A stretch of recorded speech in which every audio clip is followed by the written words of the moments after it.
नमस्कार दोस्तों, एक बार फिर हमारे YouTube चैनल में आप लोगों का हार्दिक स्वागत है। लेटेस्ट अपडेट निकल कर आए कि लाखों कर्मचारी और पेंशनर्स के लिए आ गई है बड़ी खबर। 2026 से पहले रिटायर होने वाले कर्मचारियों को नहीं मिलेगा नए वेतन आयोग का लाभ, सरकार ने दिया जवाब। 8वें वेतन आयोग पर आई बड़ी अपडेट। तो दोस्तों हम आपको सब डिटेल में बताएंगे कि 2026 से पहले रिटायर होने वाले कर्मचारियों को 8वें वेतन आयोग का लाभ सरकार क्यों नहीं देना चाह रही है। अगर आप हमारे चैनल पर फर्स्ट टाइम विजिट कर रहे हैं तो चैनल को लाइक कर दीजिए, सब्सक्राइब कर दीजिए, साथ ही साथ बेल आइकन को भी बजा दीजिए ताकि गवर्नमेंट या पेंशन से संबंधित जितनी भी न्यूज आती है उनकी नोटिफिकेशन आप लोगों के पास तुरंत पहुंच सके। तो करते हैं वीडियो को स्टार्ट बिना किसी देरी के।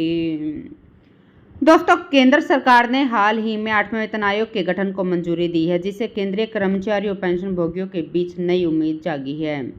इस आयोग का मुख्य उद्देश्य सरकारी कर्मचारियों के वेतन, भत्ते और अन्य सुविधाओं में समय अनुसार संशोधन करना है। यह आयोग 1 जनवरी 2026 से अपनी सिफारिश लागू करने की दिशा में काम कर रहा है। देश के लगभग 36.57 लाख केंद्रीय कर्मचारी और 33.91 लाख पेंशन भोगी इस नए वेतन आयोग से प्रभावित होंगे।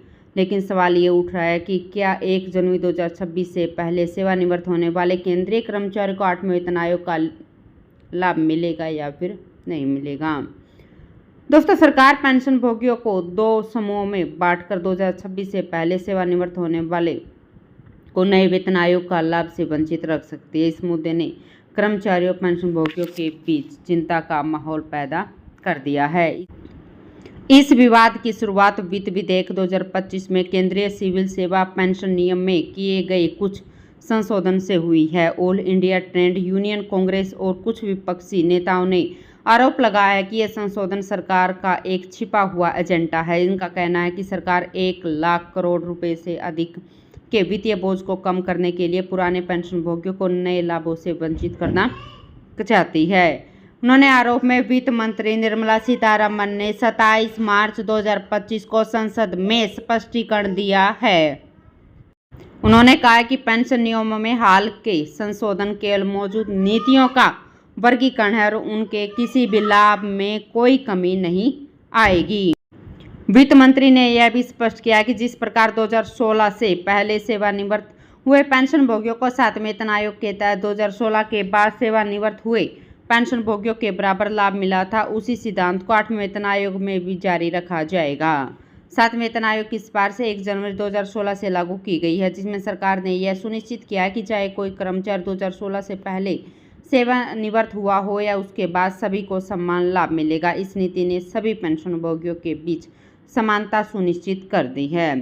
वित्त मंत्री के अनुसार 8वें वेतन आयोग में भी इसी प्रकार नीति अपनाई जाएगी। वेतन आयोग का गठन सरकारी कर्मचारियों के लिए बेहद ही महत्वपूर्ण है। यह न केवल वेतन में वृद्धि करता है बल्कि भत्तों, कार्य स्थिति, अन्य सुविधाओं में भी सुधार लाता है। हर 10 वर्ष बाद नए वेतन आयोग का गठन किया जाता है ताकि मुद्रास्फीति और बदलती आर्थिक परिस्थितियों के कारण कर्मचारी के वेतन में समायोजन किया जा सके। 8वें वेतन आयोग और 7वें वेतन आयोग की सिफारिश के बाद मुद्रास्फीति और आर्थिक बदलाव को ध्यान में रखकर नई सिफारिशें देगा। 8वें वेतन आयोग से कर्मचारी को बड़ी उम्मीदें जागी हैं। पिछले अनुभव के आधार पर इस बार भी वेतन में काफ़ी लंबी चौड़ी वृद्धि होने की उम्मीद है। 7वें वेतन आयोग ने जहां मूल वेतन में 2.57 गुना की वृद्धि की है, वही 8वें वेतन आयोग में भी इसी तरह के या इससे अधिक सुधार की उम्मीद है। मुद्रास्फीति को देखते हुए इस बार भी वेतन में अच्छी खासी बढ़ोतरी हो सकती है।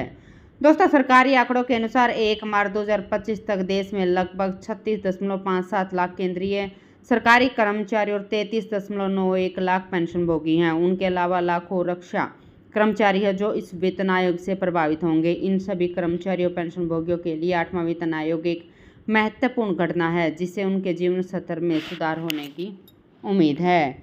दोस्तों, 8वें वेतन आयोग की सिफारिश 1 जनवरी 2026 से लागू होगी। इस बीच आयोग विभिन्न पहलुओं पर विचार करेगा, जो मुद्रास्फीति दर, जीवन यापन की लागत, आर्थिक विकास और सरकार की वित्तीय अक्षमता होगी। सरकार ने आश्वासन दिया कि सभी पेंशन भोगियों को, चाहे वे 2026 से पहले सेवानिवृत्त हुए हो या बाद में, समान लाभ प्रदान किया जाएगा। यह सुनिश्चित करेगा कि किसी भी वर्ग के साथ कोई भी भेदभाव ना हो। तो दोस्तों आज के लिए इतना ही, मिलते हैं नेक्स्ट वीडियो में, तब तक के लिए जय हिंद जय भारत।